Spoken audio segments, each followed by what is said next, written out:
Mga kaamigo, may update na sa karera natin sa Bawang La Union mga kaamigo ng JPRC at maganda po yung naging ranking natin. Kaya tara samahan nyo ko. Let's go! Nagkakalapati lang, wala na akong masabi. Lupit na mga ibon, dalaga niyang kalapati. Siya ay nagkakabilib, taong mapagkumbaba. Kilalang kilala niyo, punong ministro. Yo, what's up mga kaamigo? Magandang umaga sa inyo lahat. Welcome back to Punong Ministro Love TV. So ngayong araw mga kaamigo, mag-update na tayo sa nangyaring karera noong nakaraan sa Bawang La Union mga kaamigo, kung saan nga yung ating mga kalapati mga kaamigo ay lumaban po sa Grand Pooling, Endurance at Patibayan mga kaamigo, at meron nga tayong ilang mga kalapate na maganda yung naging speed. Kaya ngayon po mga kaamigo, malalaman nyo na kung ano ang naging ranking natin sa ating mga kalapate, okay? At tulad nga po ng nasabi ko mga kaamigo, maganda po yung naging ranking natin para sa isang nating kalapati na maagang umuwi, yung mabilis umuwi mga kaamigo, yung blue bar natin. At yun nga ay hindi nag-valid sticker nung i-clock natin siya nung araw na yun, okay? So ngayon mga kaamigo, pinalipas natin yung 24 hours. So higit isang araw bago na kapag update muli yung ating club na JPRC. At syempre, yun nga, iniintay ko rin na ma-update yung iba nating mga kaamigo na nag-invalid din yung sticker mga kaamigo nung araw na yon. At hindi lang naman ako yung nagkaganon. Marami pa rin tayo mga kaamigo at mga kalapatids na nag-invalid din yung sticker. At yan po ay lagi na nangyayari sa mga clocking natin sa MABC, ano? So, kailangan lang pumunta lang tayo sa logs at makikita po natin doon yung first entry natin kung tama po yung sticker number na itinype natin at i-lock natin. Makikita nyo po doon yung number ng pag-clocking nyo kung anong oras po. Doon yung makikita. At yun po yung pagbabasihan ng ating club na sinalihan upang i-update po yung speed ng inyong kalapate. Okay? So doon po ang nangyari mga kaamigo ay nakapagbigay na po ng update yung ating club na sinalihan dito. Kaya po ipapakita na natin. Okay? Pero bago yan, mga kaamigo, papanik muna tayo sa ating mga kalapatid. Sakto, mga kaamigo, nagpapakain na po yung ating mga bataan at tayo na rin po ang magpapakain ng ating mga kalapatid doon. Habang tayo po, mga kaamigo, ay nagsasalita ng update sa ating mga kalapating isinali. Okay? Bagamat hindi naman lahat ng ating mga kalapate naging maganda ang ranking, pero syempre po, mga kaamigo, yung iba nating mabibilis umuwi na kalapate, nakapagpondo na po ng mga points sa ating lop, no? Siyempre, mas maganda na yung nakakauna ng malalaki ang points kaysa dun sa maliliit ang points. Kasi po, mga kaamigo, mahirap maghabol ng points kapag habang lumalayo yung karera. Lalo na po dito sa norte, mga kaamigo, mahirap po yung karera dito. Kaliwa at kanan yung ating pwesto dito sa norte, mga kaamigo. Kapag ka sa kaliwa, dito sa papuntang La Union na yan, Pangasinan na yan, at kapag ka naman po sa bandang kanan, papunta Puntugigaro na yan, mga kaamigo. Okay? So, napakahirap po ng kanan, tapos biglang kaliwa, kanan, mas biglang kaliwa. Kung ganun po ang magiging karera mga kaamigo, talagang paubusan ng mga kalapati yan mga kaamigo. Yung Patibayan, ay talagang magagamit yung Patibayan dito sa race na to. Kasi nga mga kaamigo, nag-uulan pa ngayon.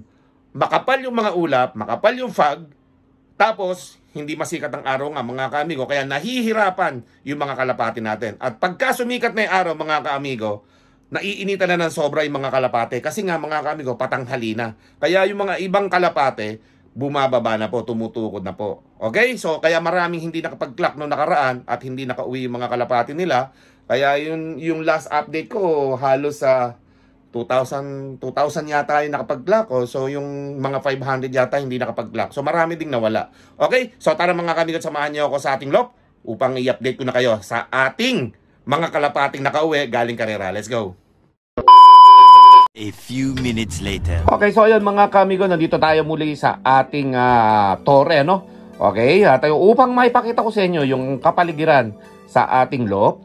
Okay, so ganyan na po lagi ang panahon mga kamigo. Kaya yung ating karera ngayon na sinasalihan, pagalingan po ng kalapatit, palakasan po yan mga kamigo. Kung mapapansin niyo, maraming mga fog, oh. Ang kapal ng fog, ang kapal ng ulap. So dyan nahihirapan yung mga kalapate, mga kaamigo. At pagka sumikat naman ay araw, yun na, mainit na mga kaamigo. Kaya yung mga kalapate, talagang palakasan na po ang labanan dito ngayon mga kaamigo. Okay? At yun nga mga kaamigo, yung karerang naganap noong isang araw ay sa Bawang La Union na may layo na 129 kilometer air distance sa ating loob. May maganda po tayong pauwi na kalapati nun. At yun nga po mga kaamigo, ipapakita ko sa inyo yung ating mga nangyaring podcast at yung update, okay, sa ating kalapate na ito. So yung ating pong club mga kaamigo ay nagbigay na po ng update, new update dito sa mga rankings o standing ng mga kalapate.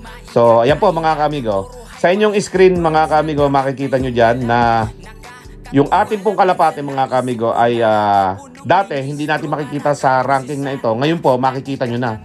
Top 10 na po tayo ngayon mga kaamigo sa ranking na yan. Kaya yun, kahit papano ay maganda yung naging clocking ng ating kalapate. Hindi pa nga po yun mga kaamigo maagang na-clock. Nabakante tayo ng halos 3 minuto hanggang 4 na minuto. Pero kung yun po mga kaamigo, na-clock natin kaagad. Ay nako, baka po tayo ang lap champion. Okay? Sa Bawang La Union na yan. O kaya naman mga kaamigo, lesson learned yung nangyari sa atin na sa susunod, 1-3 pa lang ang speeda, naka-ready na pati pang clock. Okay? So yung mga bataan ko, sinabihan ko na laging handa. Okay? Ako naman, laging handa sa mga ganitong bagay. Kaya lang, nandun ako sa landing board mga kaamigo. Nandito ako sa taas na to Dala-dala ko yung cellphone ko So wala tayong kamali-mali mga kaamigo na yung ating mga kalapate ay maagang uuwi mga kaamigo. O habang nagpapapasok tayo ng mga paisa-isa nating kalapate na hindi pa bumabalik Okay? So yan, maya-maya papakainin na ni Coco yan. So ngayon mga kaamigo, yung ating nangyaring clocking na yon ay hindi na uli mauulit yung mga ganon. Yung nadidelay tayo.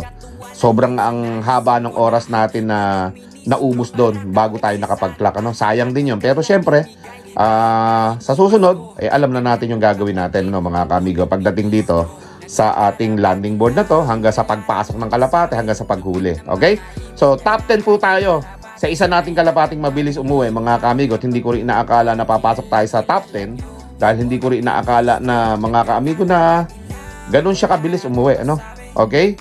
At yung isa nating kalapati naman mga kaamigo, si Santa Ana, maganda rin po yung kanyang speedan. Kaya po sana magtuloy-tuloy yun. Okay? At yun nga pong unang kalapati natin.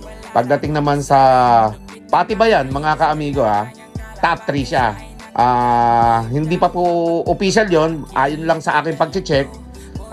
Lamang lang po yung iba nating kaamigo at mga kalapatids na dalawa, mga 10 points, mga ganon, more or less 10 points yung lamang nila sa kalapati natin. Kaya maganda yung speeda natin talaga sa unang kalapati nato na umuwi. O yan, meron pa tayong 2 kalapati yata dyan. So ngayon mga kaamigo, ang gagawin natin, tuloy-tuloy lang natin yung ginagawa nating program. Kung ano yung ginagawa natin na simulan dati, yun lang, wala na tayong babaguhin doon mga kaamigo. Kaya maganda yung naging speeda natin sa isang kalapati lang na to mga kaamigo So top 10 siya, tas top 3 naman doon sa Patibayan. Kaya maganda yung position na yun. Kaya kailangan magtuloy-tuloy lang yun hanggang duluhan mga kaamigo. Okay? At yun namang ibang kalapati natin, bumubuntot-buntot lang yung speedan mga kaamigo. Kaya maganda rin yung speedan, lalo na si Santa Ana mga kaamigo.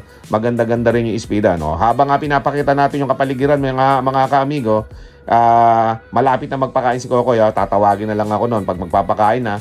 So tatimingin natin at para maipakita ko rin naman sa inyo yung ating mga kalapate mga kaamigo. Dahil siyempre gusto ko rin na i-update kayo sa ating mga alaga na mga kalapate dyan, yung lumilipad, yung mga YB natin, upang makita nyo palagi yung ating mga kalapate.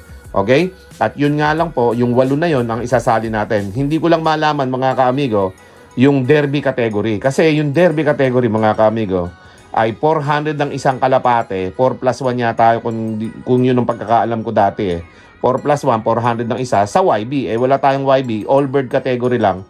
Tagal pumasok itong mga kalapate na ito kanina pa So habang nagpapapak tayo mga kaamigo, itutuloy ko lang, yung all bird category, 300 po ang isa, 300k guaranteed.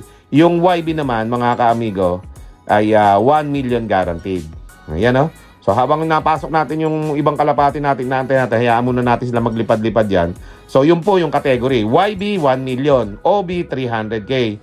So medyo mababa sa OB kasi mga kaamigo, konti lang daw yung nag-entry. So yun mga kaamigo, di ba? Sa YB, congrats sa mga namumuro kasi malaki pala yung guaranteed sa YB, 1 million Sa naman, sa OB naman mga kaamigo, medyo mababa pero okay na yon. At least kasali tayo. Tapos ibang category kasali din tayo.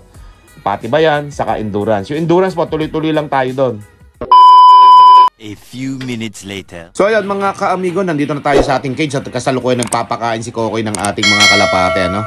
O ayan po mga ka-amigo, nakahiwalay si Saddle mga ka-amigo dahil nga laging nakikipagbugbugan, okay? Kay Albay. At si Albay, nilipat natin doon sa kabila sa mga YB.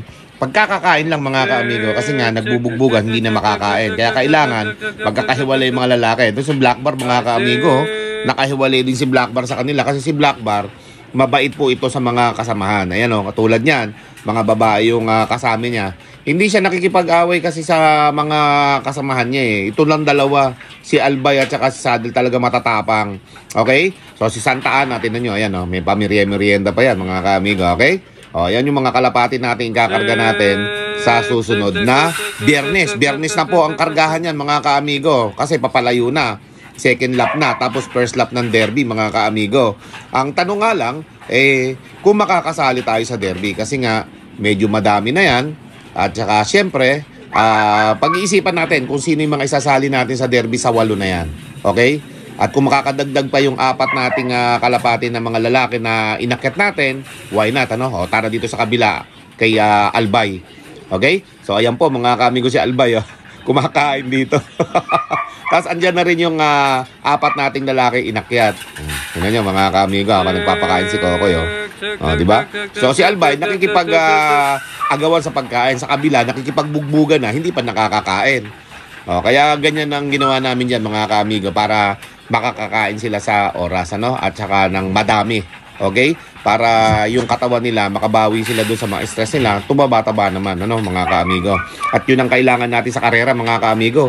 Maganda yung mga katawan ng mga kalapati natin, pero para meron silang susunugin sa karera, no? Sa daan, mga ka-amigo. At syempre, mga ka-amigo, yun nga, yung mga kalapati natin, hindi ko alam kung ilan yung isasali ko sa derby. Kasi nga, marami sila. So, pipiliin lang natin yung pwede natin isali sa derby sa mga kalapati natin. So, bali 5 yun nandyan. Si Albay at saka yung 4 na lalaki na inakyat natin. Pwede na yun mga ka-amigo. Kaya lang, pagtsatsagaan natin yung dalawa. Dahil mailap po yung dalawa eh. Ayaw po bababa eh. Dumating ng maaga. Ayaw naman bumaba. Ikot lang ng ikot sa ating loob.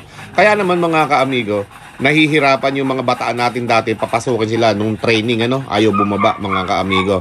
Ewan ko lang kapag kaganitong derby na. Yung iba-ibang kategory na sinalihan yan. Ewan ko lang kung magbabago yung pagpasok nila sa ating loob. Okay? So, ayan po mga ka-amigo. At least, meron na tayong mga kalapati na tumataas yung mga score. Okay? Yung mga points na yan, mahalaga po mga ka-amigo, makapagpondo na makapagpondo tayo hanggang dumudulo po kasi pahirap ng pahirap yung karera dito sa norte. Kaya yun po ang ating babantayan dyan. So, yun ang ating gagalingan. Sana makapagpadulo tayo, makapagpatapos tayo ng mga kalapate para naman kahit papano may mapatunayan muli yung ating loob. Ano? Mga ka-amigo. So, maraming salamat sa inyong lahat mga ka-amigo sa suporta ninyo. At syempre sa mga lagi nanonood ng ating premiere around the world, mga OFW yung kalapatid sa atin, mega loud shoutout sa inyo. Ano? Hindi ko na kayo maisa-isa eh. Manood lang kayo ng premiere, doon ko kayo siya shoutout. Ano? Mga ka-amigo, at balikan naman natin dito yung ating ibang kalapati dito sa kabila at nang makita ninyo. So, ayan mga ka-amigo, si Santa Ana natin. Si Santa Ana, may pag-asa yan. Tsaka ito isa natin na number 1. Yan.